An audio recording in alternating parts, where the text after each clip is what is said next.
Before we get to today's episode, I just want to let you know that we've got merch. From hoodies and hats to tote bags, mugs, and more, you can now shop official National Post gear. It's a bold way to show your love for fearless journalism, and hey, it looks good too. Visit postmedia.store to shop the collection today.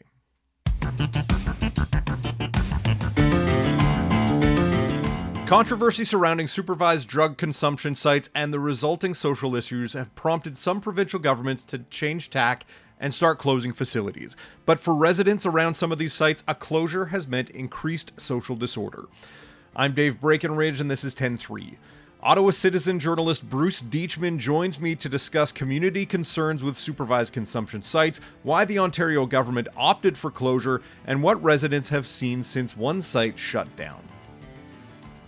Don't forget you can find us on Apple Podcasts, Spotify, Amazon Music. I'd love it if you could leave us a rating, a review, and tell your friends about the show.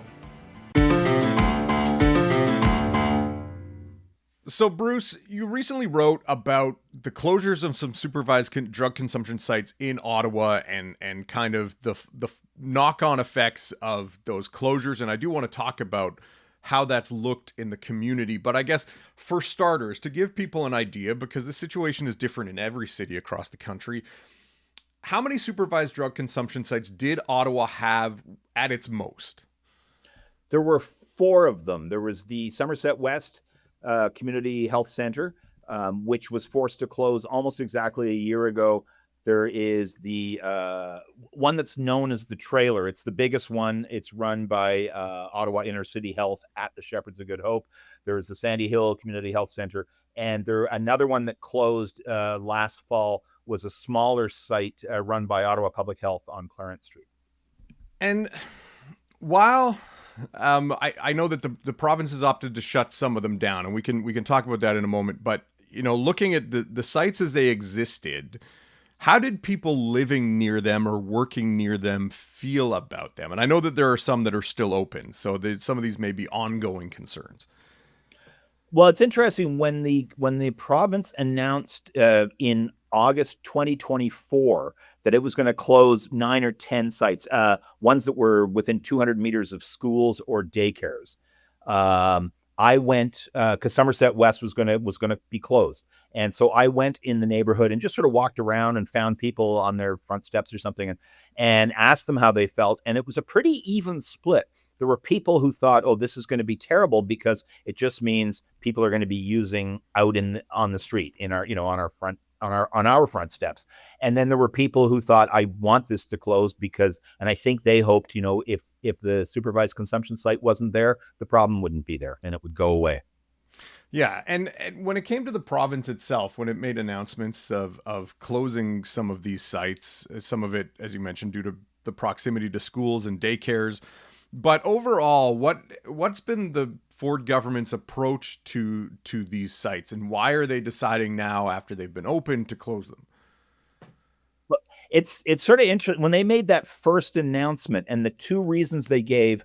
One was the proximity to schools or daycares, and then the other, in the specific case of Somerset West, they talked about they cited a 250% higher crime rate directly around that site than in the rest of the city.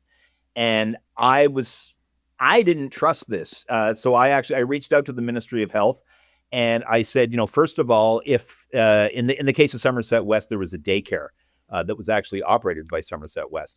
That was the reason they had to close. And I asked the province, I said, if that daycare moved so it was more than 200 meters away, could Somerset West continue its consumption site? And then I also asked, could they provide the numbers that showed that increase in crime and that you could say that was because of the site?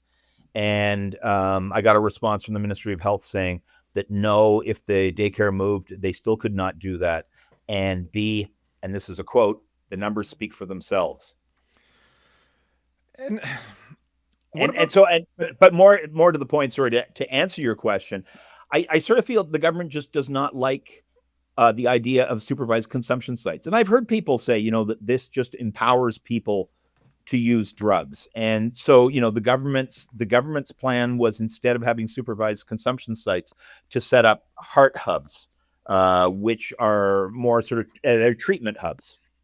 The treatment first approach, or the treatment prioritizing treatment, seems to be kind of on trend with governments in this country, which isn't. I mean, you talk to harm reduction advocates, and treatment is a big part of the harm reduction spectrum. So the idea that they're setting up treatment beds isn't necessarily a red flag for anybody. But for the people who are operating these sites, what was their reaction to the closure? How did they feel about being singled out in this way by the Ford government? I mean, by and large, people in this area were against the closure. I mean, it saves lives, and also, I mean, beyond just sort of reversing overdoses, it also provides an avenue to help these people find whatever they might need. Whether it's medical help or mental health help, homes, uh, yeah, places to live. So it was a great opportunity to do that. And then by not having it, you've just sort of cast these people out in the street, and they don't get the follow up. In the time since the closure, have the problems associated with the site gone away? Like, residents felt that, or some residents thought that if it closed, that the people who are around would go find somewhere else to be, and not bother residents in that area. Have those people moved on? Has crime gone up? Like, what are people on the ground saying? People on the ground, at least all the ones I spoke to, said the situation has been worse in the last year than prior to that. Crime figures support that. Went up right around the area. That went up 23% in the last year. But having said that, it went up the year before as well. And I don't think you cannot attribute an increase in crime strictly to this site. I mean, there's so many reasons. Just the economy's gotten worse, homelessness has gotten worse, affordability, housing. There's so many reasons that crime has increased. Another reason is that a drug dispensary opened in the neighborhood as soon as Somerset West closed its supervised consumption site.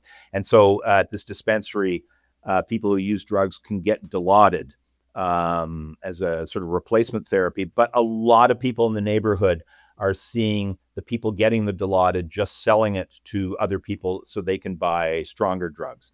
But overall, everyone has said that it's gotten worse on the street. And one thing I discovered, there's a group in Ottawa, I don't know if they have it elsewhere, called Needle Hunters. And they go around picking up used needles and pipes and stuff that they find. And I looked at their data for the last number of years, just at the intersection closest to Somerset West, and the numbers went up 50% in the year since the site was closed. But one caveat is that the numbers have gone up and down every year. Like, there seems to be no basic trend. But what I did discover when I added it all up, there were over 5,000 needles and pipes found over the last 5 years at one intersection. And that's what neighbors are seeing. But they're also seeing lots more open use on the street, and it's spreading out through the neighborhood. We'll be right back.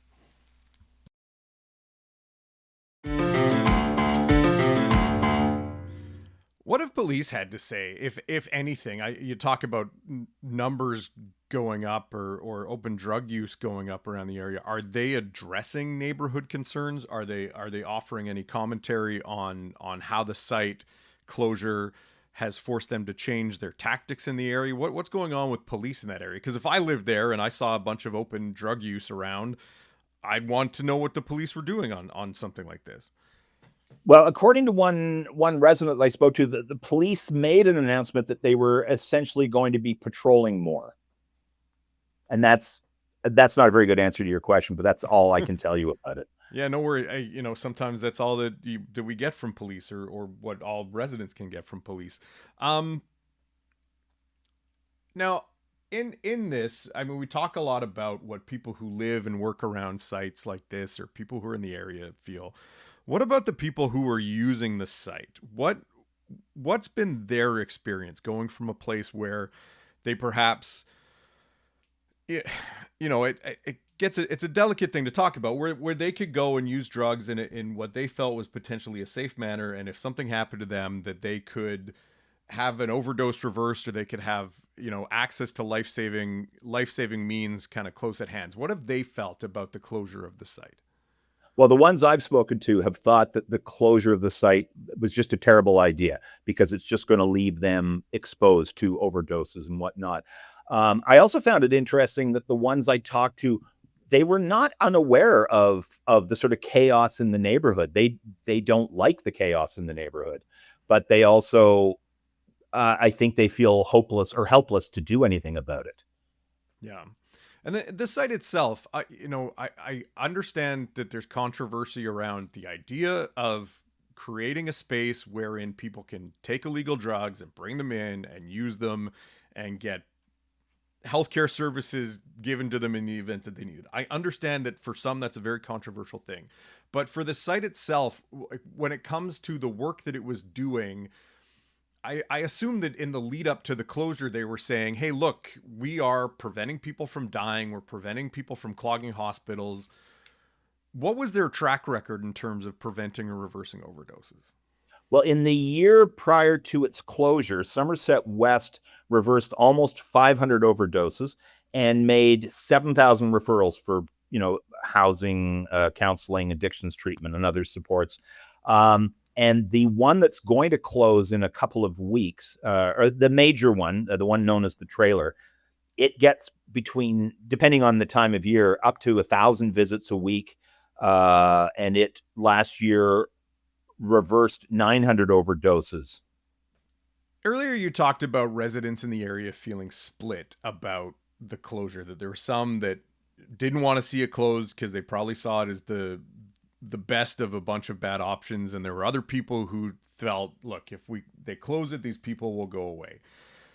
So now that it's closed and these people haven't gone away, as you say, that there are more concerns in the neighborhood now, like, what would residents want to see done about the issues? Is there a consensus? Is there a belief that, well, maybe if the Ford government stopped closing sites, that you could get these people out of our neighborhood and into other sites? Or are there folks that feel, well, we need to do more to force people into treatment, or we need to do more policing? What are residents saying about how they address things in the fallout of the closure? One woman I spoke to, she's lived on the street right outside the health center for 30 years, and she supports supervised consumption because it saves lives. But she reflected sort of a lot of people in the neighborhood who said she's just exhausted. She thinks that the sort of medical intervention was handled really well, but not the neighborhood part. And so she sees sort of garbage that isn't moved. Just people in. I mean, the toxicity of the drug supply is so terrible that you see people out there who are almost like zombies. One person said it's not that they don't care, it's that they can't care. And actually, the Suzanne Obiora, who's the executive director of Somerset West, I spoke to her, and she had a great line. She just sort of said, "We've gone from supervised consumption to unsupervised consumption." I mean, for their parts, what do the city and the province have to say about these issues? About, I know that in many provinces, things like this are kind of seen as provincial issues, but when you deal with disorder, social disorder in a city, city governments have to get involved in some way. Have municipal politicians or municipal officials address the issue of these closures at all, and what they're trying to do? Or for the province's part, the government said, okay, we're closing them, but now that these issues crop up, what have they said about some of the societal disorder that's happening in these communities? Well, I can answer the municipal part of that. I don't know.